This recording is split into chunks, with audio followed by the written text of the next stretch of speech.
Hola, buenas tardes a todos. Bienvenidos a esta nueva actividad de la SOGAMIUC que hemos titulado Medicina Intensiva hacia la excelencia. Hoy empezamos con la sesión inaugural. Tenemos la suerte de contar con el doctor Ricard Ferrer, jefe de servicio de la UCI del Hospital Vall d'Hebron, a quien agradecemos sinceramente su colaboración con nosotros.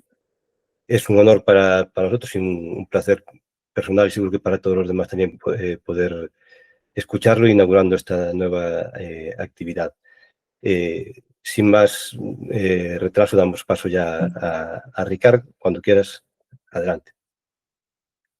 Bien, muchas gracias, Pablo, por la invitación y muchas gracias a la SOGAMIUC por invitarme. Bien, esta no es una sesión un poco al uso, ¿no? Porque no es una sesión destinada a hablar sobre un tratamiento o sobre una enfermedad, ¿eh? Es una sesión que el título tiene relación con mi visión sobre el futuro de la medicina intensiva, pero lógicamente es mi visión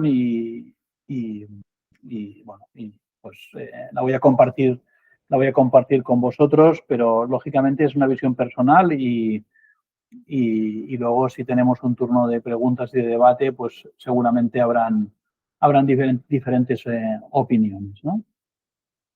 Bien, para empezar hablando del futuro, pues deberíamos pues echar un poco de vista atrás, porque es la manera que tenemos perspectiva, ¿no? Esta es la perspectiva que tenía este gigante, mitológico, ¿no? El gigante Orión, cuando subía a su esclavo Cedalion, ¿no?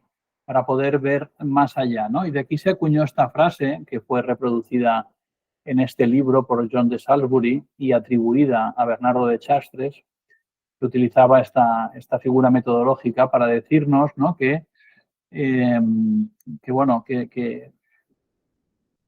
somos como enanos a hombros de gigantes diciendo que es que lo que somos, la metáfora, ¿no? La metáfora es que los que somos, lo somos gracias a los que nos anteceden, ¿no? Y esto fue reconocido incluso por Isaac Newton, ¿no? Probablemente el científico más importante que ha tenido la historia, ¿no? Que también él decía que si ha podido ver más allá, si ha podido desarrollar su carrera científica es porque se apoyaba en Kepler y Galileo, ¿no? Y que esto pues le llevó a elaborar todas sus teorías, ¿no? Por lo tanto, bueno, es una metáfora de muy antiguo decir que lo que somos lo somos gracias a los que nos anteceden, ¿no? Y quizá en medicina intensiva los que nos anteceden, figuras importantes, pero podría haber muchas más, pero las que he escogido pues sería Florence Nightingale, enfermera y que pues bueno, es un poco el referente universal de la enfermería, donde ella decía que su éxito profesional pues venía del trabajo duro, ¿no? Y de esa cultura del esfuerzo. Pero bueno, yo discrepo un poco porque cuando revisas pues toda su vida profesional era mucho más que el esfuerzo, ¿no? Había mucho más que el esfuerzo personal, había un gran conocimiento. Ella sabéis que viajó por todo el mundo y que quizá la época profesional más reconocida es la época de la guerra de Crimea, donde el imperio ruso se enfrentaba al imperio otomano con los aliados, ¿no? Con Francia, Inglaterra, etcétera, ¿no? Muy parecido pues a la situación que estamos viviendo ahora, ¿no? Han pasado 2 siglos, pero no ha cambiado prácticamente nada, ¿no? Sigue siendo un terreno de conflicto y en los hospitales de campaña pues fallecían más soldados británicos que los que fallecían en el frente y fallecían de tifus, de cólera, de muchísimas enfermedades que se transmitían dentro de estas áreas donde los heridos llegaban del frente, ¿no? Y entonces ella fue la que, pues bueno, instauró medidas higiénicas, que luego trasladó a los hospitales de Londres, pero que su campo de aprendizaje fueron los hospitales de campaña, especialmente en la guerra de Crimea, pero también estuvo en Egipto y en muchos otros sitios. Y tuvo una gran labor pues coartizando pacientes y estableciendo medidas higiénicas para prevenir la infección cruzada dentro estos hospitales de campaña, ¿no? Por lo tanto, hay que atribuirle también una de las figuras claves en la medicina intensiva desde el punto de vista que empezó esta cohortización de pacientes, entendido como la medicina intensiva como un área donde se cohortizan los pacientes más graves, ¿no? Que esto también ella pues lo promulgaba, ¿no? Luego nos iríamos a Copenhague, ¿no? Con Jørgen Ibsen, ¿no? Que atendió la epidemia de polio en Copenhague y fue el primero quizá en sacar la ventilación mecánica de los quirófanos y llevarla a las salas de hospitalización, los pulmones de acero y luego estos ambús donde voluntarios pues ventilaban a los pacientes con polio, ¿no? Y realmente él tiene un dilema y el dilema se plantea, es la primera vez, ¿no? También en medicina que se plantea, bueno, ¿hasta cuándo, no? Porque estos pacientes, algunos de ellos no se recuperaban o tardaban muchos meses en recuperarse y esta ventilación asistida por voluntarios, ¿hasta cuándo debe mantenerse, no? Con pacientes absolutamente conscientes, pero absolutamente dependientes de esta ventilación manual, ¿no? Y también, pues, bueno, a él le surge este problema ético que debe plantearse de tan cercano a nosotros, ¿no? De cuándo parar el soporte, ¿no? En este caso, el soporte con ventilación manual, ¿no? Otro de los padres, pues, es Peter Safar, ¿no? Que sabéis que es el padre de la reanimación cardiopulmonar y con una larga carrera cuando emigró a Estados Unidos. Y él veía la medicina como la anteposición al azar, ¿no? Es decir, que la vida real pues, es muy azarosa, la gente enferma, pero realmente la medicina lo que permite es organizar y con conceptos éticos y con conceptos científicos organizar ese caos y proporcionar tratamiento y hacerlo de una forma ética para todos los pacientes, ¿no? Él, bueno, sabéis que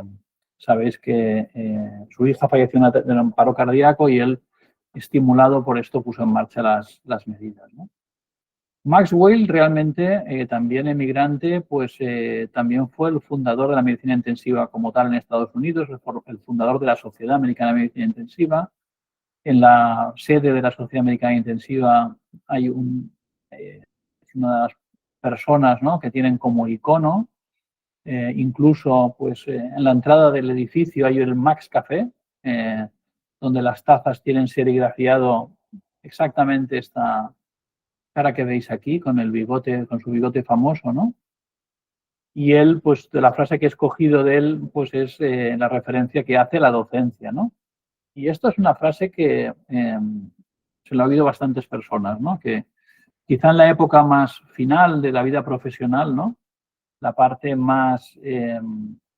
que más reconforta realmente es la transmisión del conocimiento a las generaciones más jóvenes, ¿no? Y bueno, y él se distinguió por eso y por eso la sociedad científica americana le reconoce ese papel de transmisor del conocimiento, ¿no? Localmente, ¿no? Tenemos a Jordi Mancebo, que nos dejó el 6 de agosto del año 22, ¿no? Una persona pues muy inquieta, muy viajada, políglota, con los compañeros franceses, italianos, canadienses, pues podía comunicarse perfectamente con ellos en sus diferentes lenguas, muy inquieto y muy interesado por aprender y él nos decía que la lectura, la comprensión y el escepticismo, él lo cuestionaba todo, ¿no? Yo estuve en su servicio pues en varias ocasiones, para varias sesiones y siempre era un gran cuestionador, ¿no? De realmente el porqué de las cosas, y fue, bueno, ha sido uno de los grandes gigantes de la medicina intensiva en España, pero digo que puede haber otros, pero estas son las personas que escogí en aquel momento, ¿no? Y finalmente, pues Luciano Gattinoni, también fallecido el año pasado, ¿no? Y yo creo que de Luciano Gattinoni lo que nos hemos de quedar, o por lo que yo me he quedado de él, es que la reflexión sobre la evidencia científica, ¿no? Es decir, que la evidencia científica en algunos casos la tenemos, en medicina intensiva en muchos casos no la tenemos, pero cuando no la tenemos, lógicamente, lo más importante es seguir la fisiología, ¿no? Seguir la fisiología. Si la fisiología nos habla en su caso, ¿no? En la ventilación mecánica, el distrés, la insuficiencia respiratoria, o muchos otros casos, ¿no? El shock cardiocirculatorio, cómo manejarlo. pues muchas de las decisiones que tomamos las tomamos basadas en fisiología y las guías dicen poca cosa, ¿no? Porque no hay un nivel de evidencia suficientemente alto en muchas de las cosas que hacemos, ¿no? Y nos guiamos por la fisiología, ¿no? Y él siempre se guiaba en la fisiología para muchas de sus recomendaciones, ¿no? Y por lo tanto, para mí también es uno de los gigantes, ¿no? Y mirar que estos gigantes, pues, nos hablan de ética, de empatía, de fisiología, de adaptación, probablemente tecnología, conocimiento muy importante, aprendizaje, docencia, etcétera, ¿no? Bien, pues ¿hacia dónde vamos, no? Pues bueno, sabéis que el pilar de la medicina intensiva son los profesionales, ¿no? Que garantizan unos cuidados de calidad y que son los responsables de la mejora de la supervivencia de los pacientes críticos de forma clara, ¿no? Es uno de los pilares y estos profesionales se coordinan en equipos multiprofesionales y coordinados, ¿no? Bien, pues ¿cómo vemos el futuro, no? El futuro, lógicamente, para ver el futuro hemos de ver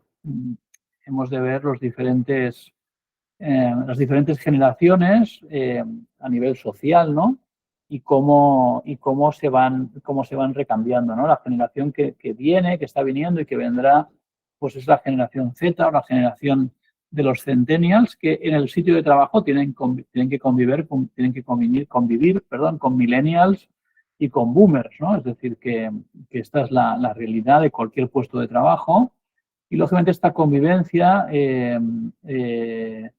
pues puede ser más o menos difícil, pero en el fondo, pues el recambio van a ser los centennials y, por lo tanto, probablemente el trabajo se va a tener que adaptar a los centennials porque son la generación del futuro, ¿no? Es una generación muy pragmática y realista, con gran responsabilidad social, que demandan mucha flexibilidad horaria y trabajo en remoto. Y sabéis que esto en una UCI es complicado, ¿no? Pero hemos de hacer la UCI atractiva para todos, ¿no? Y hacer la UCI atractiva para los centennials que exigen o que piden o que aspiran a esta flexibilidad horaria y al trabajo en remoto, pues es un reto, ¿no? Necesitan sentirse escuchados permanentemente, no quieren jefes, sino mentores, por lo tanto, hay que acompañarlos en gran parte de su vida laboral inicial, y requieren una cultura empresarial positiva e inclusiva. Por lo tanto, bueno, es un reto, ¿no? Ir incorporando las nuevas generaciones en las UCIs, pero al fin y al cabo son las generaciones que van a seguir en el futuro en las UCIs y, por lo tanto, tenemos que hacerlas atractivas para estos nuevos profesionales, ¿no? Profesionales también cada vez más diversos, ¿no? En las grandes ciudades, pues vemos como la colegiación de médicos intensivistas extracomunitarios se incrementa en porcentajes pues ya muy llamativos, ¿no? Esta es la colegiación en Barcelona, de las nuevas altas del 18% ya son extracomunitarias, ¿no? Por lo tanto, pues bueno, en la UCI del futuro, pues seguro, o en las del presente, hay una coexistencia, al menos en las grandes ciudades, ¿no? Una coexistencia entre comunitarios y extracomunitarios, ¿no? En muchos casos extracomunitarios hay gran dificultad para la homologación, ¿no? De los títulos que tienen en sus países de origen, y esto también es un proceso que toma tiempo, pero también sabéis pues, que en las UCIs tenemos otros especialistas o hay UCIs que están llevadas por otros especialistas que no tienen la competencia reconocida como tal en su programa formativo de las especialidades, ¿no? Y esto no deja de ser también un reto, como compartimos una misma área o en el hospital hay diferentes áreas de paciente crítico, algunas llevadas por especialistas con la competencia y otras no, ¿no? También la ausencia de especialidad de la enfermería de medicina intensiva pues es un problema y algo que se tiene que solventar en el futuro, ¿no? Queremos enfermería especialista, ¿no? Que la enfermería que trabaja en las UCIs sea enfermería especialista. Y a nivel europeo, pues también tenemos un problema, otro reto, que es que la medicina intensiva no está reconocida como tal, como especialidad primaria, en la directiva del 2005 del Parlamento Europeo, y esto hace que no esté incluida en la lista de formaciones acreditadas en el anexo 5.13, que al final lo que quiere decir es que los especialistas no tienen libertad de movimientos, no tienen reconocimiento automático del título en los diferentes países de la Unión Europea, ¿no? Y por lo tanto, esto es algo también a solucionar en el futuro, ¿no? Bueno, en aquel momento en ChatGPT 4, ahora sabéis que ya hay ChatGPT 5, pues le hice la pregunta cuando preparé esta charla, ¿cuál es la profesión más dura en España? Y las profesiones más duras en España son un profesional sanitario de UCI, urgencias, enfermería y cuidados intensivos, ¿no? Y esto es lo que nos contestaba ChatGPT en junio, ¿eh? Y si le preguntabas en el mundo, pues también en el mundo personal sanitario de UCI, urgencias y quirófanos, ¿no? Por encima de los trabajadores del mar, de los mineros, de los bomberos, conductores de transporte pesado, etcétera, ¿no? Por lo tanto, bueno, es una realidad, es unas condiciones de trabajo, pues que sobre todo para las nuevas generaciones que piden esa flexibilidad, que piden ese trabajo remoto, que piden mayor tiempo libre para otras actividades, pues se tiene asimilada como una especialidad y un trabajo realmente muy duro, ¿no? Y por lo tanto, para el futuro deberíamos buscar fórmulas organizativas donde, desde luego, nos tuviéramos identificados como uno de los trabajos más duros que existen, ¿no? ¿Cómo se consigue mejorar ese bienestar profesional? Pues bueno, es parte de la discusión que estamos teniendo hoy, ¿no? Uno de los retos y una de las discusiones que estamos teniendo hoy, ¿no? ¿Cómo conseguimos pues disminuir estas tasas altísimas de sobrecarga profesional, especialmente después del COVID o durante el COVID, pero que también el día de hoy son presentes, ¿no? Y cómo discutirlas, ¿no? Sabéis que hay bueno, actualmente no se está discutiendo el estatuto marco, no hay un estatuto marco o no hay la posibilidad de una negociación individualizada para los médicos y que tenemos reivindicaciones muy concretas como dejar de hacer guardias de 24 horas, hacer turnos más llevables y cómo eso se encardina en una jornada laboral decreciente en Europa en los últimos años, ¿no? Bueno, probablemente en el futuro las jornadas laborales sean más cortas y las guardias de 24 horas habrán desaparecido, pero de momento a día de hoy no es la realidad de los intensivistas, ¿no?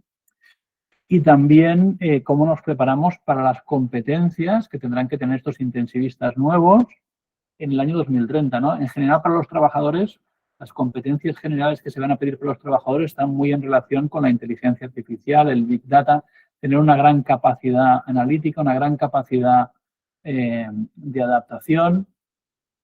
Y bueno, hemos de preparar a los profesionales para que lo que se va a pedir en el año 2030 para las competencias necesarias para cualquier trabajo en el año 2030, ¿no? Un trabajo también más operativo. Bien, respecto al equipamiento, bueno, no os voy a decir nada que no sepáis, ¿no? Lo que estamos viendo es que cada vez el equipamiento es menos invasivo, es decir, que se va priorizando como estos pulsioxímetros que son capaces de medir la presión arterial con un nivel de error, pues bueno, que a lo mejor para un quirófano es aceptable, ¿no? O no lo sé si para un paciente crítico tiene la misma fiabilidad, pero en cualquier caso vamos a una monitorización menos invasiva. También las nuevas guías de sepsis van a reflejar eso.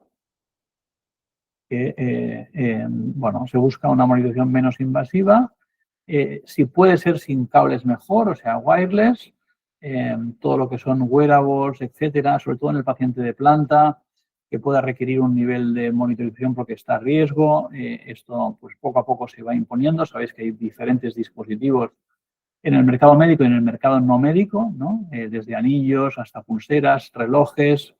Y en el entorno médico, pues también hay dispositivos de grado médico de este tipo, ya disponibles y que permiten una monitorización aceptable del paciente fuera de la UCI. Y en la UCI, probablemente también la monitorización acabará siendo sin cables para mejorar, pues, lógicamente, el confort del paciente y el mejor trabajo de todos, ¿no? Alrededor del paciente con menos cableado, ¿no?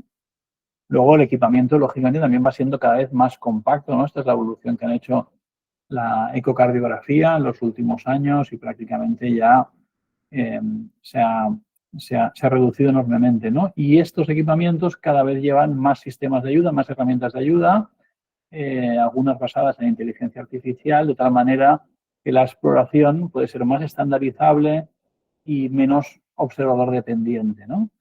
Bien, estas herramientas de ayuda, hablábamos de la fisiología al principio, siempre las hemos considerado, ¿no? Basadas en la fisiología. Pero es verdad que cada vez vemos más herramientas de ayuda simplemente basadas en el dato, sin que tengan que estar especialmente reforzadas por la fisiología, ¿no? Y además son cajas negras donde los algoritmos están protegidos y los clínicos no los conocemos, ¿no? Y nos hemos de fiar, por ejemplo, ¿no? de este índice predictor de hipotensión, donde el riesgo de hipotensión se predice en base a un análisis de Big Data de miles de pacientes, pero que no sabemos de qué variables procede esta predicción, ¿no? Y nos hemos de fiar ya además de analistas de Big Data que pueden hacer análisis de fisiología, pero también pueden hacer de bolsa o de telecomunicaciones o de lo que sea, y nos dicen que hay una serie de acontecimientos que preceden a la hipotensión y que por lo tanto ellos lo pueden predecir bien si que tenga relación fisiológica o no, ¿no? Y estas cajas negras donde los datos predicen acontecimientos sin que tengamos el apriorismo de que la fisiología los acompaña, pues bueno, pues van entrando en bastantes equipos como este que os muestro aquí, ¿no? No digo que sea ni bueno ni malo, simplemente digo que es una de las modalidades que se va incorporando a los equipos, ¿no? Sistemas predictivos basados en datos, no exactamente basados en fisiología, ¿no? Lo que sí seguro es que hemos de pedir que estos equipos estén validados clínicamente, ¿no? Que haya una correlación entre la medida automatizada y la medida manual o correcta, y que esto se traduzca en un beneficio clínico para el paciente, ¿no? Otro aspecto es que todos estos dispositivos pues, incorporan mucha informática, por lo tanto son dispositivos con ordenadores y que es muy importante que estén conectados, ¿no? Con el objetivo además de que sean interoperables, es decir, que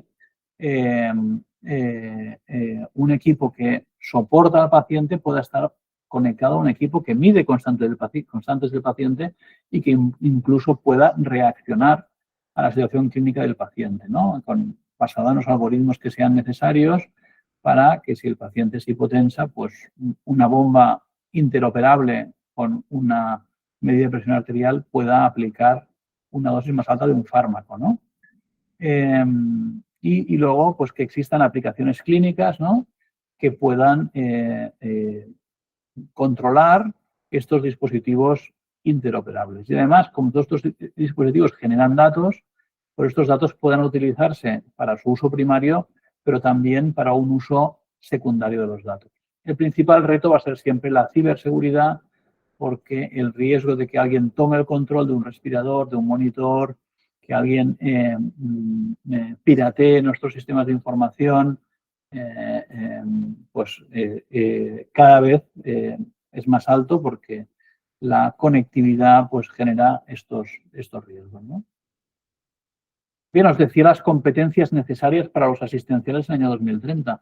Pues seguro que la gestión de datos va a ser un elemento muy importante del conocimiento de un especialista, ¿no? O sea, no hay ninguna duda que un especialista excelente lo hace porque tiene un conocimiento, porque tiene experiencia y porque se apoya en una tecnología muy robusta en las UCIs, pero probablemente si no tiene acceso a los datos, si no utiliza los datos con estos modelos predictivos, con indicadores de calidad accionables o de proceso accionables, si no tiene alertas electrónicas, si no tiene los datos bien organizados en sistemas de información clínica, no va a poder ser un clínico excelente, ¿no? Por lo tanto, es una competencia que va a ser necesaria y, por lo tanto, también tenemos que dotar a las UCIs pues, de estos sistemas de información, de estos modelos predictivos, de estos indicadores accionables, de estas alertas electrónicas. Sabéis que existen algunas, ¿no? En el mercado para detección precoz de algunos pacientes, pues que van a ser muy útiles para los médicos del futuro, ¿no? Uno de los ejemplos, porque la Fórmula 1 siempre es un campo donde mucha tecnología se prueba y luego se lleva pues, al automóvil habitual, ¿no? O a otras áreas, ¿no? Fuera de lo que sería la competición, ¿no? Pues es un campo de pruebas excelente, ¿no? Entonces sabéis que la estrategia de carrera en Fórmula 1 es muy importante. Pues esta ingeniera Hannah Smith es la responsable la compañía Oracle, que sabéis que es una compañía que trabaja con algoritmos en la nube, ¿no? Es especialista de trabajar en la nube, de hecho su logo es una nube, ¿no? Ella en una carrera es capaz de hacer 4.000 millones de simulaciones de carrera para seleccionar la estrategia de carrera ganadora, ¿no? Como ha sucedido muchas veces este año en este equipo, ¿no? Es decir, que, bueno, pues nosotros seguramente muchas de estas estrategias deberemos adoptarlas, ¿no? Aquí tenéis un par de ejemplos de uso secundario de datos de los que trabajamos en mi hospital. Por un lado, a la derecha tenéis el cuadro de mandos de la UCI, donde tenemos datos que extraemos de los sistemas de información, de los equipamientos, pues para poder hacer la gestión de la unidad. Y a la izquierda, pues un proyecto más de investigación que tiene una beca Retos, donde en colaboración con Better Care y con otro hospital, pues se está desarrollando un cuadro de mandos de ventilación mecánica, donde todos los ventiladores están conectados a este dashboard y nos da indicadores de calidad de la ventilación mecánica, indicadores accionables para mejorar la ventilación mecánica de los pacientes que están en la UCI desde un punto de control, ¿no? Por lo tanto, este uso secundario de los datos es muy importante, ¿no? Y luego, otro uso secundario sería el uso para investigación clínica, ¿no? Para investigación clínica que tienen que ser datos lógicamente anonimizados, que los podemos compartir como en este proyecto, ¿no? El proyecto Indicate, que es un proyecto financiado por la Unión Europea, donde hay un nodo importantísimo en Sevilla, donde están haciendo, ¿no? Toda la definición de variables a compartir. Hay un nodo en Madrid que está haciendo un caso de uso y nosotros en Barcelona que estamos como proveedores de datos a esta base múltiple, pero de forma muy interesada, en forma federada, es decir, que los datos nunca están compartidos en una base central. Los datos en estructura federada están en las unidades, en los hospitales y se comparten de forma agregada para poder hacer hipótesis de investigación clínica, ¿no? Bien, pues también es un uso secundario de los datos para investigación clínica, ¿no? Ejemplo de cómo las nuevas tecnologías o los nuevos algoritmos de la inteligencia artificial pues nos puede ayudar a evaluar la eficacia de los tratamientos, pues es este ensayo OBIS, que Pablo lo conoce muy bien, lo hemos discutido con él en Galisepsis y en otros foros, ¿no? Donde utilizando técnicas de aprendizaje automático en una base de datos enorme de 15.000 pacientes con shock séptico tratados con diferentes vasopresores, pues el algoritmo con estas recompensas definidas por los investigadores, pues identifica muy bien qué pacientes se podrían beneficiar, en este caso, del tratamiento con vasopresina, ¿no? Y identifica de una forma muy sólida un porcentaje de pacientes adicionales a los que tratamos habitualmente que podían beneficiarse basados en esas recompensas, en esos outcomes que priorizan los clínicos como los más relevantes, lógicamente la supervivencia entre ellos, para seleccionar los pacientes que podrían beneficiarse de estas técnicas. Si hablamos de interoperabilidad de aplicaciones clínicas, pues lo primero que pensaréis es en automatizar, ¿no? Procesos, ¿no? Yo creo que esto debería ser fácil actualmente, ¿no? En las unidades, porque tenemos los dispositivos, se pueden conectar, pero la interoperabilidad no hay nadie ahora mismo que la esté asumiendo, ¿no? Porque estos algoritmos, pues lógicamente no tienen por qué ser seguros en los inicios, ¿no? Aquí tenéis dos ejemplos, ¿no? El autopilot de Tesla, que ha costado miles y miles de millas garantizar una circulación segura, hasta que en la actualidad pues hay ciertos taxis en San Francisco que funcionan con el autopilot sin conductor, ¿no? Y que es una funcionalidad que tienen estos coches, pero entre medio pues han sucedido pues muchísimos accidentes, ¿no? O este Boeing 737, ¿no? Que el algoritmo de decisión automática en algunas fases del vuelo pues conllevó varios accidentes aéreos a pesar de que estaba equipado con máxima tecnología, pero en el año 18 cayó un avión, en el año 19 cayó otro avión y, por lo tanto, bueno, estas automatizaciones tienen un periodo de aprendizaje. Algunos ejemplos ya reales, ¿no? Pues como estos sistemas de decisión cerrados que incorporan algunos respiradores que permiten un weaning automatizado y que en pacientes, dijéramos, fáciles, no en el paciente de weaning difícil, en pacientes fáciles, consiguen una extubación más rápida que la extubación puramente guiada por asistenciales, ¿no? Bueno, pues esto probablemente se irá imponiendo. De todas maneras, lo que vemos muy evidente es que estos dispositivos médicos, en el pasado los queríamos muy robustos, ventiladores que aguantarán 10 años, que fueran muy sólidos, en definitiva, fueran muy fiables, trabajan 24/7, pero en la actualidad estamos comprando los equipos mucho más basados en software, ¿no? En software, de si tienen capacidad de volcar los datos al sistema de información clínica, si incorporan algún closed loop que automatice algún proceso, si tienen herramientas para la toma de decisiones, etcétera, etcétera. O sea que el valor de los equipos cada vez está más en el software y menos en el hardware, que consideramos que el hardware, por supuesto, es fiable, ¿no? Nadie considera que un monitor de cabecera no sea fiable, es una tecnología antigua, pero vamos a comprar un monitor basados en estas herramientas más de software que no las de hardware que damos por conocida, ¿no? Bien, el software ha sufrido una evolución aceleradísima, especialmente en los últimos años, ¿no? Y especialmente lo que tiene que ver con la inteligencia artificial, ¿no? Esto es una revisión un poco histórica, que incluso de junio a ahora, pues ya ha quedado un poco desactualizado, ¿no? Recordar que ChatGPT 3 y OpenAI empiezan en el año 20, ¿no? Se pasa hace poquísimo, ¿no?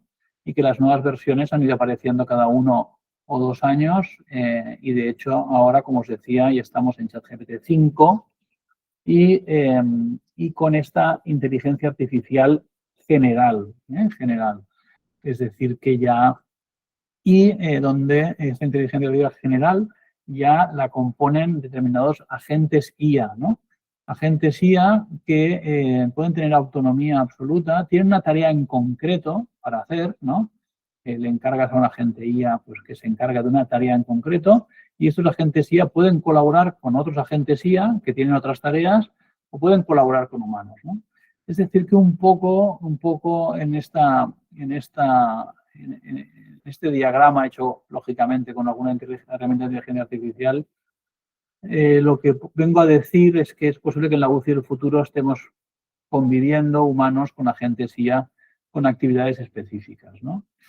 Hemos de tener muy claro que estos agentes IA no tienen conciencia, ¿no? Es que a veces, este es uno de los ejemplos de ilusiones ópticas, ¿no? Y nos da la ilusión de que ChatGPT tiene conciencia, ¿no? Incluso le podemos llegar a hacer a ChatGPT cuestiones personales, ¿no? Porque nos llega realmente, con las respuestas que nos da, nos puede llegar a confundir, ¿no? No, realmente esta tecnología no tiene conciencia.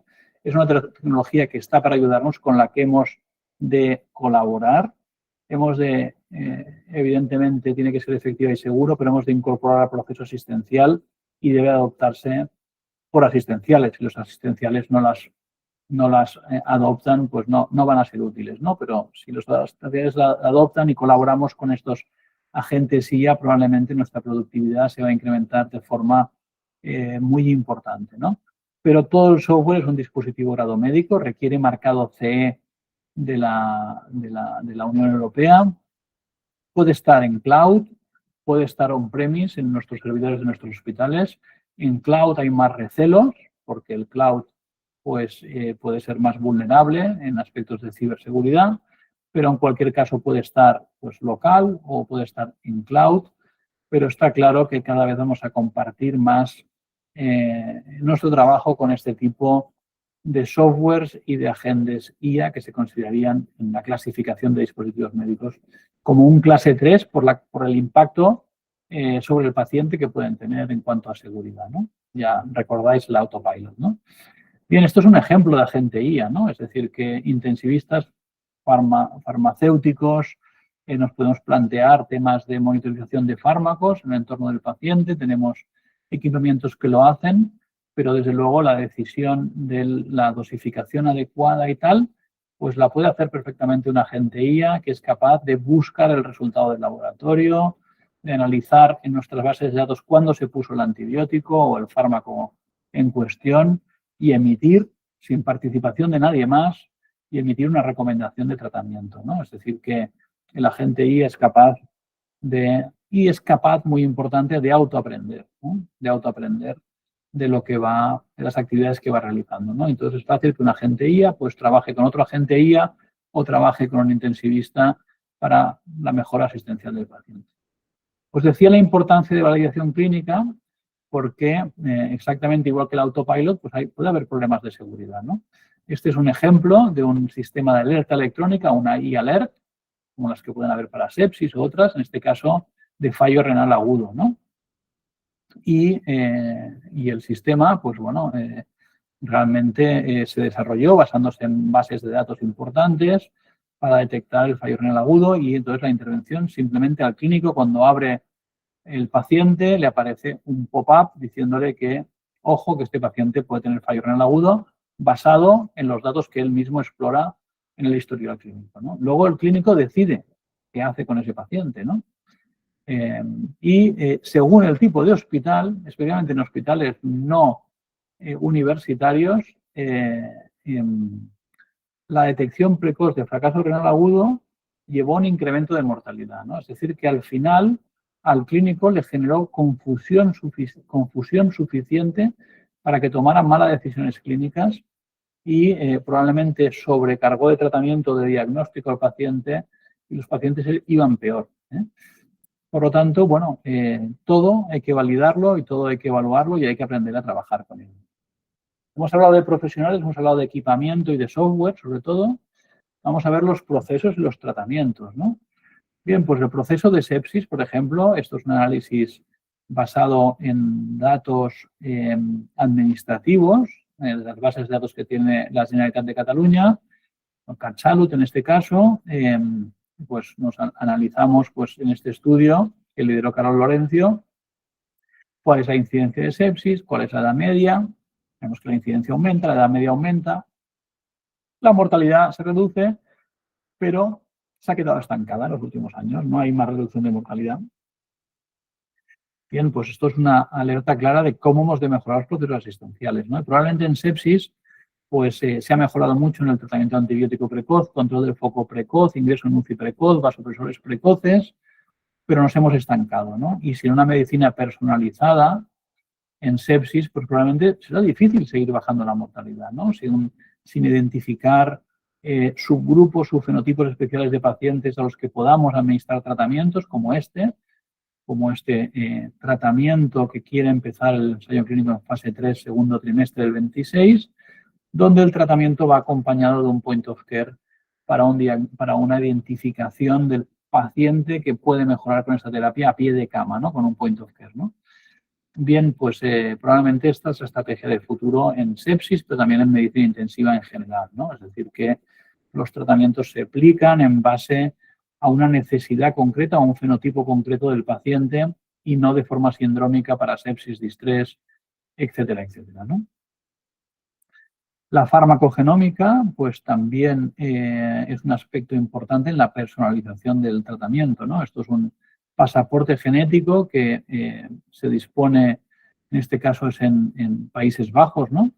Donde se puede disponer de este pasaporte genético donde los pacientes que se les ha realizado el estudio genético y se sabe que son metabolizadores rápidos o metabolizadores lentos y cómo es, bueno, y sus polimorfismos a niveles de determinados genes que codifican la metabolización de fármacos, pues esto ya está en su pasaporte y el paciente si reingresa en el hospital, pues se conoce cuál es su metabolización de fármacos porque ya está estudiado, ¿no? Bueno, esto también en cuanto a personalización es importante, ¿no? Y también nuevos procesos asistenciales, ¿no? Que no existían hace 5 o 10 años, ¿no? La ECMO-RCP no existía hace 5 o 10 años, no se planteaba que un paciente en paro refractario tuviera una alternativa, ¿no? Un puente a tratamiento, sobre todo, ¿no? Un puente a tratamiento, ya sea la coronografía, por ejemplo, o la trombolisis en el TEP, no se planteaba hace unos años, ¿no? Y ahora, pues muchos hospitales tienen en su cartera de servicios la posibilidad de hacer una ECMO-RCP y en la parada refractaria, en determinadas condiciones, poder intentar ese puente a un tratamiento que el paciente no llegaba, ¿no? Por lo tanto, hay nuevos procesos asistenciales y habrá nuevos procesos asistenciales a medida que la tecnología avanza, ¿no? A medida que hay más tecnología que permite hacer cosas que antes no se podían hacer, ¿no? Bien, igualmente que Ibsen en Copenhague tenía problemas éticos, pues con cada nuevo proceso asistencial hay problemas éticos, ¿no? Aquí hay un análisis muy interesante de los ensayos clínicos que evalúan la ECMO-RCP y lo que describen es una gran inequidad en cuanto a residencia. Lógicamente, la accesibilidad a la ECMO-RCP es en grandes centros urbanos, no es accesible en aldeas remotas, incluso de género y de etnia. Es decir, que prácticamente no hay mujeres en ensayos clínicos de ECMO-RCP, prácticamente no hay mujeres en los pacientes con ECMO-RCP de mi hospital. Y en cambio, en un predominio de hombres muy llamativo. ¿Por qué? Bueno, es verdad que las mujeres llegan en mejor estado de salud a los puntos de corte para la ECMO-RCP, pero por lo tanto, probablemente en mujeres se debería establecer puntos de corte de edad y comorbilidades más amplios porque llegan pocas mujeres a la ECMO. Se ofrece en pocos casos la ECMO-RCP a mujeres, ¿no? Y también hay un sesgo de etnia. Es decir que, bueno, las nuevas tecnologías siempre llevan incorporados nuevos retos éticos como la limitación de esfuerzo terapéutico en un paciente en ECMO que podría vivir infinitamente mientras tenga el soporte, ¿no? Y si es un ECMO awake y el paciente está despierto, pues una limitación de esfuerzo terapéutico en un paciente sometido a ECMO y que vemos que no tiene puente a curación, pues es realmente un reto ético nuevo que ha aparecido en los últimos años, ¿no? El cuarto punto que quería discutir con vosotros es la estructura, ¿no? La estructura del futuro, desde luego, no puede ser como la estructura del pasado, ¿no? Es decir, que tenemos pocas camas de UCI de adultos, algo incrementadas por el COVID, pero en general UCIs y todos tenemos problemas de falta de camas. Y luego, de cómo deben ser las camas, pues hay muy poquitas recomendaciones, ¿no? Las recomendaciones de la Sociedad Europea son muy antiguas, son vagas. La de la Sociedad Americana de Intensivos ha hecho unas el año pasado, pero realmente son muy reducidas a algunos aspectos, ¿no? Y tenemos poca guía de cómo debe ser. O sea, si vosotros encontráis con el reto de diseñar una UCI nueva, yo me he encontrado en 2 veces en mi vida profesional de hacer una UCI nueva, pues realmente buscas guía de cómo hacerlo y no hay muchas guías. Lo que haces es visitar muchas.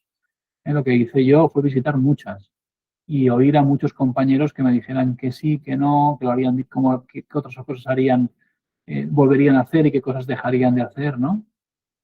Porque realmente guía hay poca, ¿no? Es decir, que la luz natural es importante, evitar el exceso de ruido es importante, pero sobre todo en las nuevas UCIs y los nuevos espacios en los hospitales en general lo que se pide es mucha flexibilidad, es decir, que se puedan transformar en otros dispositivos asistenciales con mucha facilidad porque no sabemos lo que hemos de afrontar en el futuro, ¿no? Que sean realmente espacios expandibles, flexibles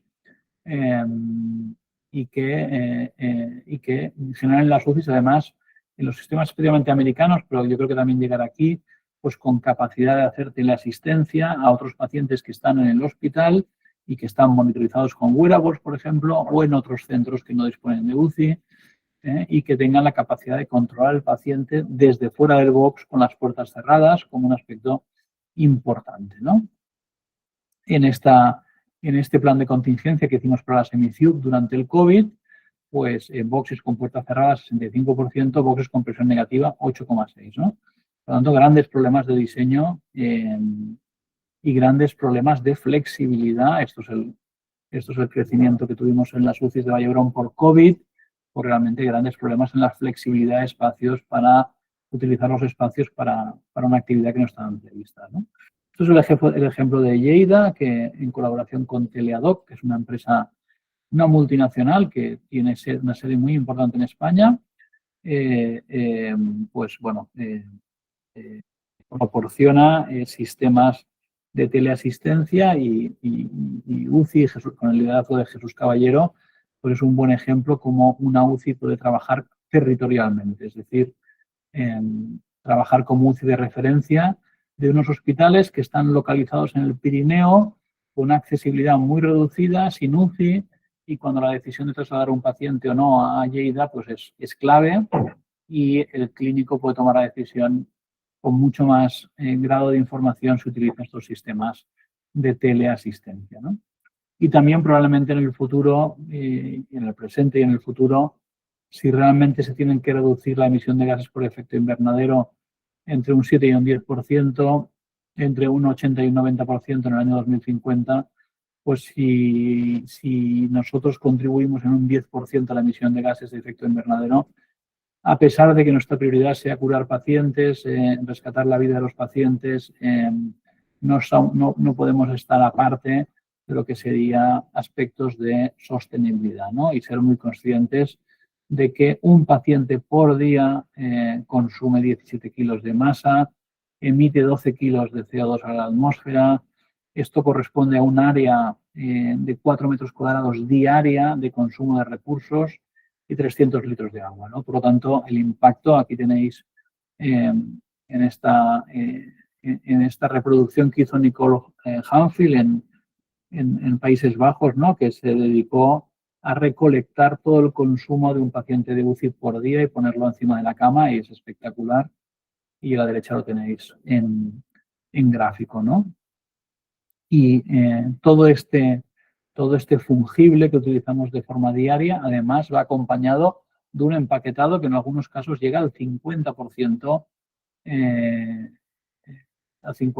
lo que es el producto puro, ¿no? Es decir, que lo que está naranja se tira directamente, ¿no? Y aún con suerte se recicla, ¿no? El producto útil es la que está en azul y lo que consumimos diariamente porque el paciente lo necesita, ¿no? Bien, hay bastantes recomendaciones. Estas son las que hicimos, una de las que hicimos en la Sociedad Europea de Cuidados Intensivos, pero para mí la básica es eliminar aquellas prácticas de no valor, aquellas analíticas innecesarias, aquellas radiografías innecesarias, aquel uso de batas o guantes innecesarios, etcétera, etcétera. Todas aquellas prácticas que no aportan valor y que solo consumen recursos, no solo económicos, sino también a nivel ambiental, ¿no? Y luego también este diseño, en esta estructura de UCIs, incorporar este aspecto de inteligencia entendida como edificio también conectable, ¿no? Es decir, que estos edificios tienen una domótica que es gobernable, que cada vez es más gobernable, que cada vez es más customizable a la situación del paciente. Podemos tener luces circadianas que desde el gobierno central pues se apaguen de noche y hagan un amanecer y un atardecer, y de tal manera que el paciente lo coloquemos en un ambiente más saludable y más que podamos prevenir el delirium mediante este tipo de luces circadianas, que podamos, en fin, al final adaptar el edificio a las necesidades del paciente, incluso en una prueba de concepto que hicimos, incluso hacerlo reactivo a las condiciones del paciente, ¿no? Es decir, que en este caso la prueba de concepto que hicimos es conectar las alarmas del monitor de cabecera a este servidor, y cuando había un paro cardíaco, pues se podía cambiar la iluminación, las puertas del box se abrían y una serie de acontecimientos que facilitaban que la atención del paciente fuera más inmediata, ¿no? Bien, esto es posible y yo creo que en las unidades del futuro lo veremos más, ¿no?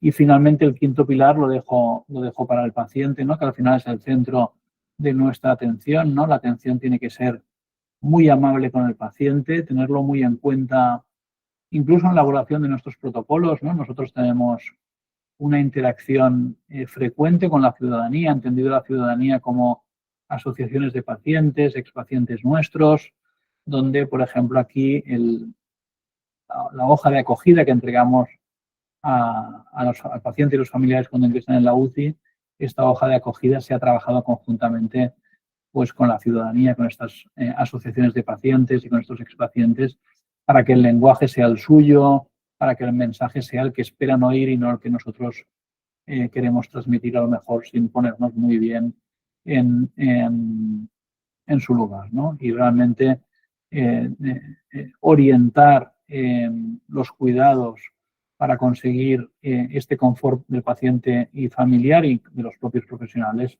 pues es importantísimo, y las UCIs del futuro así lo necesitan, ¿no? Los pacientes del futuro, ¿cómo van a ser? Pues bueno, seguramente más añosos, ¿no? La expectativa de vida, sabéis que se incrementa año a año y que cada vez ingresamos en las UCIs pacientes de más edad y con mayor comorbilidad. El case mix, pues, que tenemos cada vez es de mayor edad y de mayor comorbilidad. Bueno, para finalizar, deciros que la medicina intensiva del futuro no sé cómo será, no tengo la bola de cristal, pero os he dado algunas pautas de cómo creo que va a ser. Sí que os puedo decir que vosotros sois los intensivistas del presente y, por lo tanto, los intensivistas del futuro se van a apoyar sobre vosotros, ¿no? Vosotros sois los gigantes sobre los cuales se va a construir la medicina intensiva del futuro, ¿no? Aspectos claves, pues potenciar el bienestar profesional, adaptar las UCIs a las formas de trabajo modernas, asegurar que aquella parte del trabajo más dura, sobre todo la que está asociada a noches y fines de semana, pues se pueda aprovechar la tecnología precisamente para descargar la parte más dura de nuestra profesión, que son las noches y los fines de semana, y estos sistemas más automatizados, estas alertas electrónicas, toda esta tecnología, estos sistemas de soporte al paciente que trabajan de forma más autónoma, nos tiene que liberar tiempo que pienso que hemos de dedicarlo al conocimiento y al trato con los pacientes. Yo creo que es donde debemos concentrar nuestros esfuerzos, en conocimiento y trato para el paciente. Los tratamientos van a ser cada vez más personalizados, van a ir acompañados de biomarcadores que nos van a guiar qué paciente pueda responder o no a los tratamientos. El manejo sindrómico sirve para aspectos muy esenciales del tratamiento, pero no para los aspectos avanzados. Las UCIs, los espacios, la atención que diseñamos, los protocolos deben estar centrados en el paciente, y la sostenibilidad va a ser clave en el futuro. Estamos en un momento donde algunas políticas se alejan de la sostenibilidad, pero bueno, más pronto o más tarde yo creo que volveremos a darnos cuenta de que es imprescindible que todas nuestras prácticas sean sostenibles desde el punto de vista económico, por supuesto, pero también porque si son sostenibles desde el punto de vista económico podremos tratar más pacientes, pero también desde el punto de vista medioambiental, ¿no? Bien, muchísimas gracias por la atención y Pablo, si lo consideras que tiene que haber un turno de preguntas y hay alguna pregunta, por mí encantado, pero es una charla, como digo, no sobre aspectos, es una charla muy personal y que por lo tanto todo lo que he dicho es matizable, cuestionable, discutible, etcétera. Muchas gracias, Ricardo, por compartir con nosotros tu visión, sin duda, de otro gigante que está a la altura de los que has mencionado inicialmente, no hay ninguna duda de eso. Tenemos una pregunta ya en el chat. Si alguien quiere hacer preguntas, tenéis aquí abierto el chat, o si no, utilizar la herramienta de levantar la mano. La pregunta es del doctor Antonio García Jiménez, del Hospital de Ferrol, que te agradece mucho la charla y además el esfuerzo hecho durante la pandemia de COVID, que sirvió como referencia para muchos de nosotros. La pregunta es, comenta que en relación con la pandemia, en muchas UCI se aumentó personal y material, y que ahora se ha mantenido ese incremento. La pregunta es si se ha notado que la administración o la dirección de los hospitales han dado a las UCIs más relevancia, han facilitado más medios y más personal a las UCIs tras la pandemia. ¿Tú qué opinas? Bueno, yo creo que sí, es decir, que hubo un incremento de camas y de equipamiento, por supuesto, y de personal. Este incremento ha impactado de forma muy fuerte en los presupuestos de los hospitales, es decir, que el coste sanitario post-COVID no tiene nada que ver con el coste sanitario pre-COVID. No es solo culpa de las UCIs, de este incremento del coste, pero sí que los hospitales. Y ahora estamos viviendo una época, al menos localmente, donde desde la administración más de arriba, ¿no?, se está pidiendo a los hospitales un esfuerzo de contención, ¿no? De volver al pre-COVID, sino de ver que realmente el incremento del gasto en los últimos 5 años ha sido enorme y que se debería racionalizar. Entonces sí que estamos afrontando cierres de camas, no a niveles pre-COVID, pero sí que estamos afrontando cierres de camas con cierta flexibilidad, es decir, los cierres de verano son más intensos, las aberturas de invierno son menos intensas, se está intentando pues allí cierta contención, ¿no? Bueno, en cierta manera lo veo lógico, es decir, que hemos de hacer una buena gestión de los recursos, probablemente pues trabajando con flexibilidad podemos tener una dotación adecuada para cada época del año, ¿no? Pero eso requiere flexibilidad, es decir, abrir y cerrar camas. Y el personal Claro, el personal... Es más complicado, ¿no? El personal tiene, o sea, lo ideal es tener personal médico para los máximos, que sería la época de invierno, y cuando no estás en máximos, ese personal poderlo dedicar precisamente a conocimiento y a compensaciones horarias, ¿no? Al menos es la política que estamos siguiendo aquí en Vall d'Hebron, donde con la aplicación de los últimos convenios podemos dar compensaciones horarias por el exceso de horas de guardia y en los momentos que tenemos camas cerradas, pues tener parte del personal que no puede ser en invierno, pero que sí en primavera y otoño, podemos dedicarlo a actividades no asistenciales. Es decir, que cada día asignamos a tareas no asistenciales a algunos miembros del equipo, ¿no? Eso es lo ideal. Afortunadamente nosotros, pues sí, se reforzó mucho la plantilla en el COVID y ahora tenemos una plantilla que es adecuada en pleno invierno, suficiente en vacaciones de verano y en el primavera y otoño podemos dedicar gente a actividades no asistenciales. Que no a teletrabajo, que estoy en contra del teletrabajo. Creo que es un autoengaño el teletrabajo, al final no se trabaja. Creo que, bueno, si se tiene una tarea no asistencial, se tiene que venir al hospital y hacer pues, tus protocolos, tus comisiones o tu tesis o lo que tengas, ¿no? En ese sentido, más o menos lo que estás hablando, yo tengo la sensación de que puede haber como dos velocidades en medicina intensiva. Hay UCIs de referencia, como puede ser la tuya, y algunas más que hay en España, y en la que estáis, pues eso, con todos estos protocolos, estos programas de mejoría, de excelencia, de actividades no asistenciales, y otras UCIs más pequeñas en las que incluso es complejo cubrir las guardias o cubrirlas sin sobrepasar demasiado al personal. ¿Crees que eso es algo que es así y hay que asumirlo? ¿Hay alguna forma, en tu opinión, de poder ajustar un poco para que no haya tanta diferencia entre las UCIs punteras y las UCIs más pequeñas? Bueno, o sea, hay que buscar modelos organizativos donde desaparezcan las guardias de 24 horas y donde el trabajo, bueno, sea otro modelo organizativo. Pero esto es verdad que está muy ligado al modelo retributivo. Entonces, no puede ser algo que se pueda decidir unilateralmente, porque es que si no se liga al modelo retributivo y el motivo retributivo no depende ni de los hospitales, ¿no? Donde allí estamos encallados. Pero yo estoy convencido porque si miráis cómo están organizadas las UCIs fuera de España, pues es muy habitual, ¿no? Estos sistemas donde pues hay la actividad asistencial se concentra en determinados momentos del año y hay otros momentos donde hay menos actividad asistencial y donde se intenta pues que haya un bienestar profesional y que los profesionales pueden hacer asistencia. Cuando hacen asistencia, hacen solo asistencia, pero luego también tengan sus espacios para hacer conocimiento, para hacer docencia y para hacer todos los trabajos administrativos que también se nos requieren, ¿no?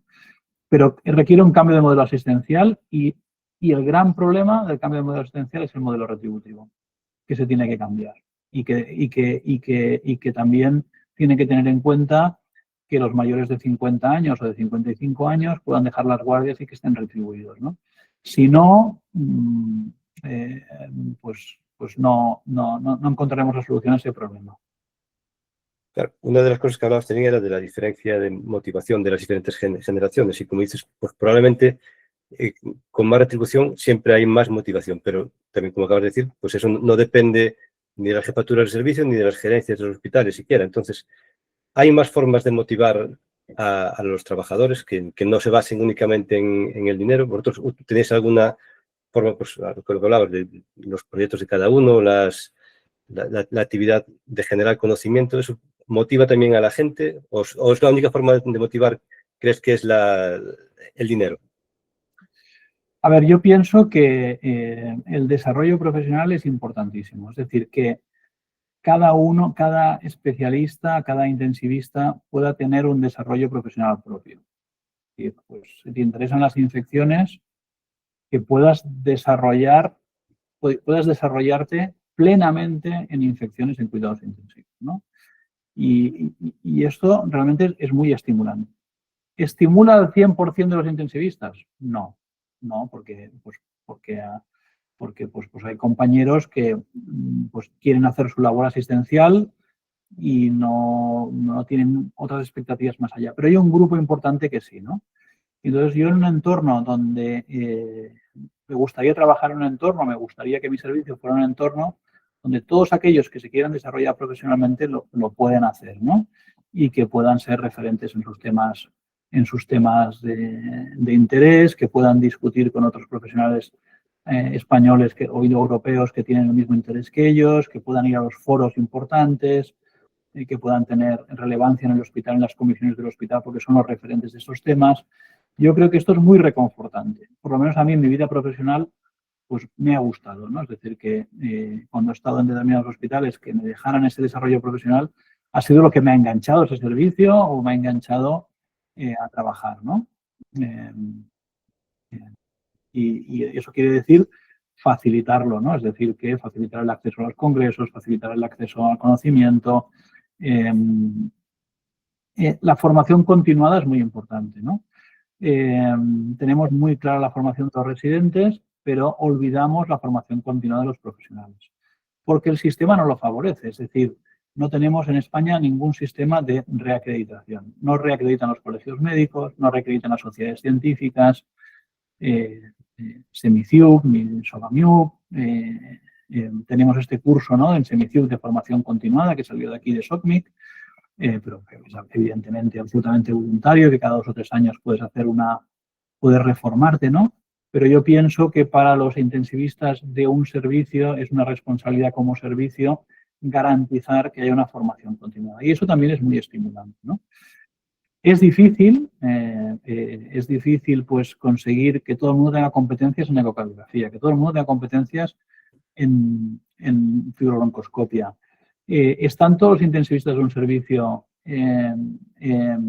certificados en reanimación cardiopulmonar avanzada? Pues en muchos servicios no. Y es muy llamativo, ¿no?, que sean los líderes a lo mejor de la RCP en un hospital y que se estén formando desde la UCI en RCP a un montón de profesionales y que los propios intensivistas no estén recertificados cada X años, ¿no?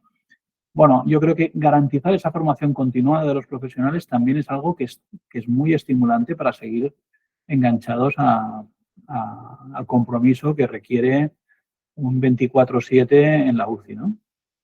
Claro, porque a veces se tiende a intentar uniformizar o tratar a todo el mundo por igual, quizás, ¿no? No voy a decir igual por abajo, pero bueno, no favoreciendo que la gente que quiera formarse se forme. En vuestro servicio eso genera fricciones entre los compañeros, el que se potencia o se le permite hacer cosas con el que no tiene mayor interés y a lo mejor se prefiere, pues, tener días libres. O, bueno, no es, en que siempre hay diferencias entre las percepciones. ¿Cómo lo gestionáis vosotros? Que seguro tenéis ahí gente muy potente que tiene mucha actividad fuera del servicio y a lo mejor gente pues, que tiene algo menos. Sí, seguro que no que no es fácil conseguir un balance allí, ¿no? Es decir, es verdad, nosotros tenemos muchas ausencias por compromisos profesionales de muchos del servicio, ¿no?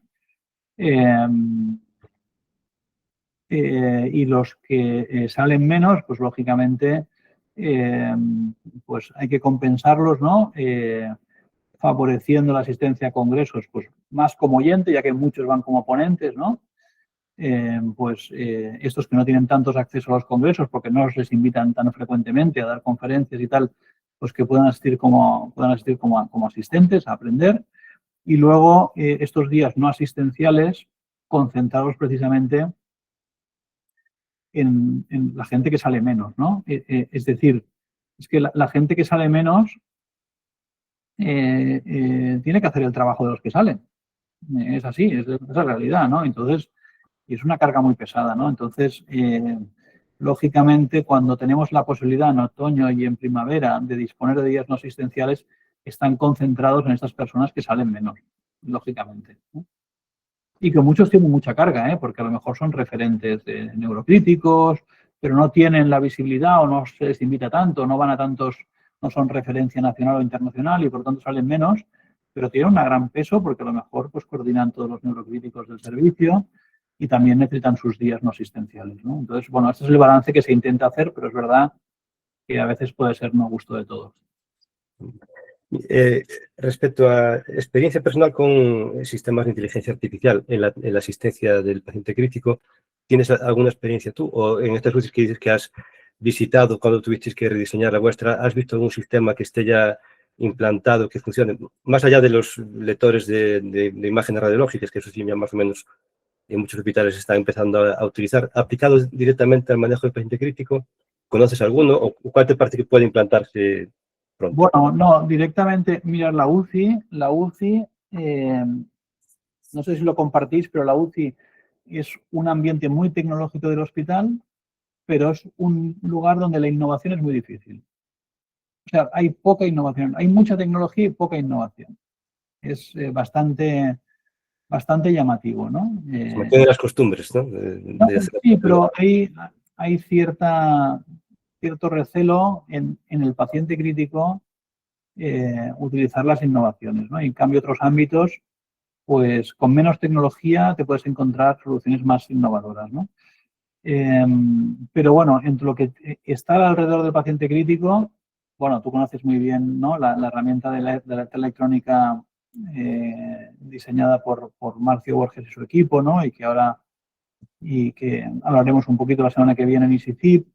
Bueno, son sistemas de alerta electrónica que utilizan herramientas de inteligencia artificial para la detección de pacientes con sepsis, básicamente fuera de la UCI, ¿no? El problema, como siempre, es la conectividad, es decir, que estos sistemas requieren acceder a los datos y, por lo tanto, estar conectados a todas las bases del hospital. Cuanto más conectividad tienen, más datos tienen y, por lo tanto, más precisos pueden ser. Y no todos los hospitales están dispuestos a abrir esa conectividad y que luego tienen que adaptarse al entorno, ¿no? Y la capacidad de adaptarse al entorno es limitada. Es decir, que en mi hospital, que hay mucho trasplante y mucho oncohematológico, estas herramientas pues generan una cantidad de falsos positivos terrible de pacientes que simplemente están recibiendo una quimioterapia o están recibiendo un fármaco en concreto, ¿no? Bueno, está empezando. Y luego, imagen, por supuesto.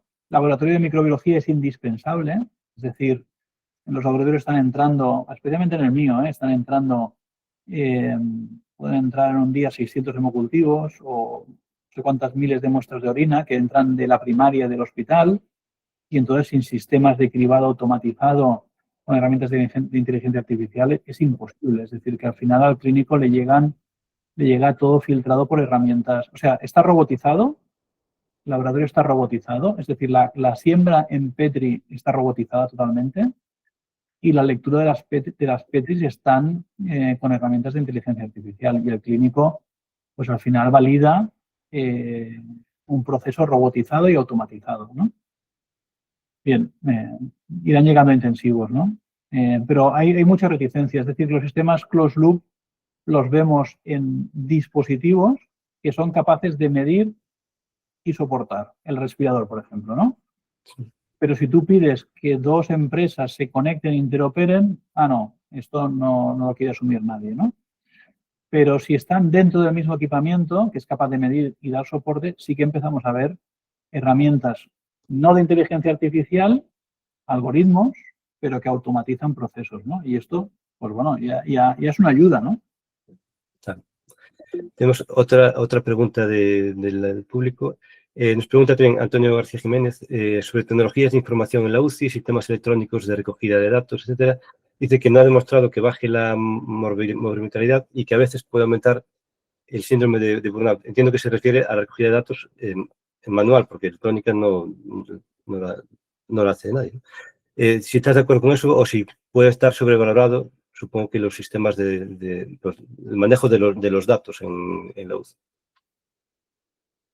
Bueno, o sea, al final lo que os contaba, ¿no? Al final, todos estos dispositivos, o sea, no hay dispositivo en la UCI actualmente que no tenga un ordenador. Hasta las camas tienen ordenador, es decir, que todos son dispositivos médicos, todos son dispositivos médicos conectables. ¿Dónde hay que conectarlos? A los sistemas de información, sin duda. La obligación de los sistemas de información es, de todos esos datos que recogen, que son miles y miles y miles de datos crudos, es enseñártelos de una manera que tú puedas tomar decisiones clínicas. No te sirve que la cama te envíe el peso del paciente cada minuto. Eso no te aporta nada, ¿no?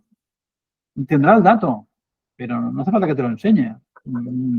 Hace falta que te lo enseñe una vez al día o 2 veces al día, pero es un símil, ¿no? Es decir, que al final lo mismo con muchas variables, ¿no? Es decir, que el sistema de información, o sea, los dispositivos son dispositivos médicos conectables, deben estar conectados a los sistemas de información clínica y el sistema de información clínica será mejor o peor en función de cómo te enseñe los datos para que tú puedas tomar decisiones clínicas de forma informada.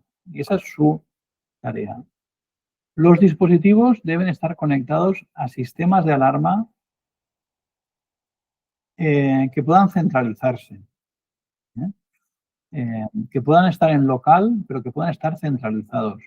No deberíamos aceptar que los hemofiltros no tuvieran un sistema centralizado, que los respiradores no tuvieran un sistema centralizado de alarmas, porque el paciente está cómodo cuando la puerta del box está cerrada y tiene intimidad y tiene tranquilidad y no tiene ruido. Y eso requiere que las alarmas estén fuera. Pueden estar en local, a lo mejor por regulatorio tienen que estar en local, pero yo me llevo todas las alarmas de los ventiladores fuera. Están todos los ventiladores conectados al monitor de cabecera para que estén las alarmas del ventilador fuera. Lo mismo con los hemofiltros. Es decir, que la conectividad no solo es conectividad de datos, es conectividad de alarmas y es el uso de datos para un uso secundario para poder hacer, gestión sanitaria e investigación clínica, ¿no? Pero yo creo que es imprescindible. Ahora, claro, los sistemas de información hay que ser buenos. Si el sistema de información te enseña los datos de una forma confusa, que tú no te aclaras y no puedes informarte, ¿no? Es decir, que el sistema de información te tiene que decir que el paciente tiene fiebre, que tiene leucocitosis, que tiene proteína C reactiva elevada, que tiene procalcitonina elevada y todo tiene que estar en una pantalla. Si tengo que ir a 20 pantallas a buscar el dato y no me lo enseña graficado, ordenado, clasificado, pues no me ayuda a mi flujo de trabajo, ¿no? Creo que ha levantado la mano la doctora María José de la Torre. No sé si fue porque no sé si se mantiene o... ¿Quieres hacer alguna pregunta, María José? Sí. Preguntarle a propósito de si en vuestra UCI tenéis algún sistema para recibir información de pacientes seleccionados de planta, de un SECI o de algo así. No, nosotros no, o sea, tenemos un sistema basado en News en toda la hospitalización. Este sistema nos genera una alerta a nosotros en los niveles altos de News. En los niveles intermedios hay unos hospitalistas que están para todas las plantas de medicina y de cirugía y nosotros recibimos la alerta en los casos de nivel de alerta alto, ¿no? Desde luego, mi deseo sería que, bueno, y tenemos un sistema de UCI sin paredes sin enfermería, ¿no? Bueno, es una tarea pendiente incorporar la enfermera que acompañe al médico en todos estos alertas que se generan con el programa VIDA, se llama, que al final es un Early Warning Squad adaptado. ¿Por qué? Porque pienso que los sistemas que tienen enfermería tienen una acción formativa sobre los compañeros y compañeras de planta muy potente. Es decir, que no solo es la alerta al equipo de respuesta rápida, sino es cómo el equipo de respuesta rápida interactúa con los equipos de planta. Y cuando se consiguen equipos muy sólidos entre médico y enfermero, lo que he visto funcionando en otras unidades, es que realmente se establece un diálogo y una comunicación muy franca entre las plantas y la UCI, y todo el tema de las alertas de interconsultas se racionaliza mucho más.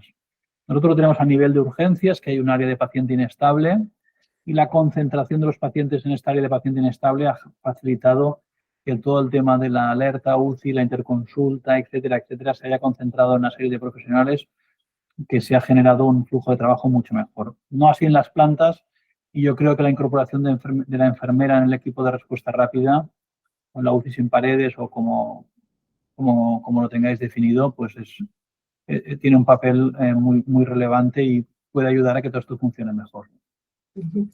¿Y cómo recibís los datos? ¿Cómo es el sistema? Sí, es un SMS en el móvil. Ah, vale, genial. Recibimos un SMS en el móvil y luego tenemos otros SMS para las activaciones de código sepsis, que también no las tenemos automatizadas por todas las limitaciones que os he contado, pero sí que es una alerta de activación manual, pero cuando se alerta también se recibe un SMS en el móvil, y cualquier sitio del hospital, aunque no sea un paciente de la UCI, lógicamente se recibe el aviso.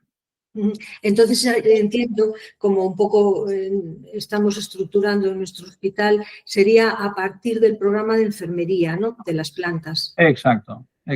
Vale, perfecto, muy bien. Pero lo ideal sería que esos pacientes que decides no ingresar, o aquellos pacientes que has dado de alta frágiles, o aquellos pacientes que tú consideras a riesgo, yo creo que ahora con la tecnología que hay unos wearables que son pulseras, el paciente no tiene que interaccionar con ellos, que son muy confortables. Hay otros que son petacas con dedales, estos los veo muy aparatosos y que el paciente se los quita y no, pero ahora mismo hay unas pulseras muy similares a las que se utilizan fuera del hospital, pero estas son de grado médico, y realmente esos pacientes a riesgo los puedes tener monitorizados desde la UCI muy fácilmente, ¿no? Pero claro, son grupos de pacientes, deberían ser grupos de pacientes muy seleccionados que tú consideras que están a riesgo, porque los has dado de alta con fragilidad o porque te han alertado, los has ido a ver. No consideras que tengan suficiente gravedad para llevarlos a semicríticos o a UCI, pero sí que los quieres tener un poco más vigilados. A mí sería uno de los proyectos que me gustaría realizar, tener la enfermera incorporada y tener la posibilidad de ponerle un wearable a un paciente de este tipo. Muy bien, muchas gracias. Yo tengo otra pregunta, Ricardo, sobre el futuro de la investigación en medicina intensiva. Hablaste de los problemas de la falta de evidencia en muchas de las patologías que tratamos.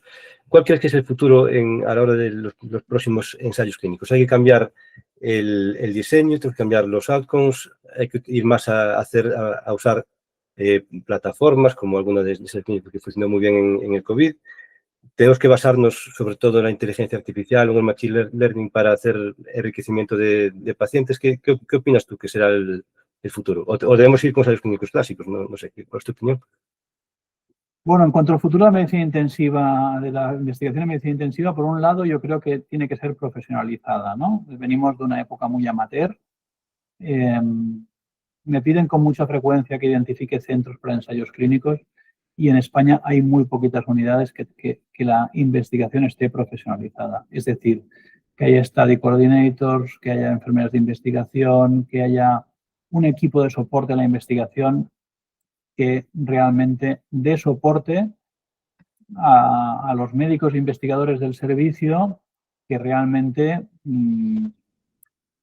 quieran dedicar esfuerzo a esto, ¿no? No va a salir la investigación solo de los investigadores, como ya hemos hecho en el pasado, ¿no? Que todos hemos recogido miles de datos, que todos hemos puesto mucho esfuerzo, pero hoy en día, por la complejidad que tiene un ensayo clínico, que requiere un seguimiento muy cercano, una cantidad de visitas, una recogida de datos, una cantidad de trabajo incluso administrativo enorme, no se pueden hacer si no están profesionalizados. Entonces, yo diría que todos los que queréis hacer investigación clínica y ensayos clínicos, que la pregunta sea de profesionalizar, o sea de contratar a gente con el dinero de los ensayos, y sé que es difícil, llegar a una masa crítica suficiente para poder financiarlo, pero se puede hacer y es fundamental para el servicio tener un equipo profesionalizado en eso.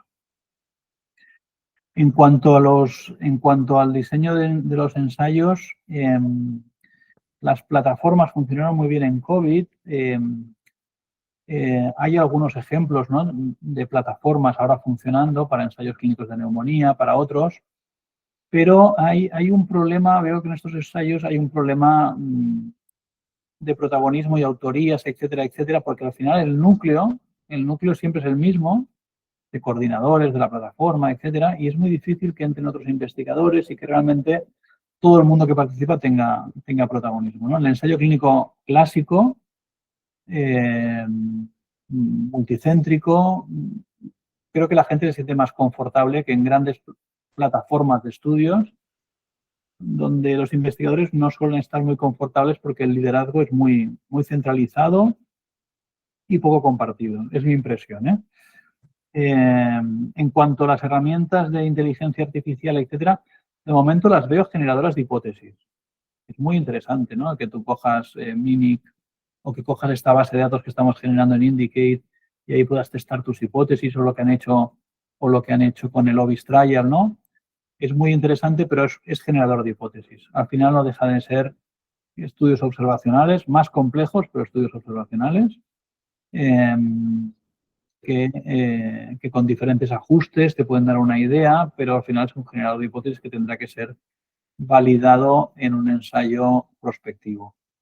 Pero está bien, porque el punto de partida ya no es el empirismo puro y duro, el punto de partida ya es estudios con miles de pacientes que te dan una orientación que realmente los pacientes para escoger para el ensayo son estos, ¿no? Te ayudan a refinar los criterios de inclusión y exclusión del ensayo prospectivo, ¿no? Y esto es muy importante.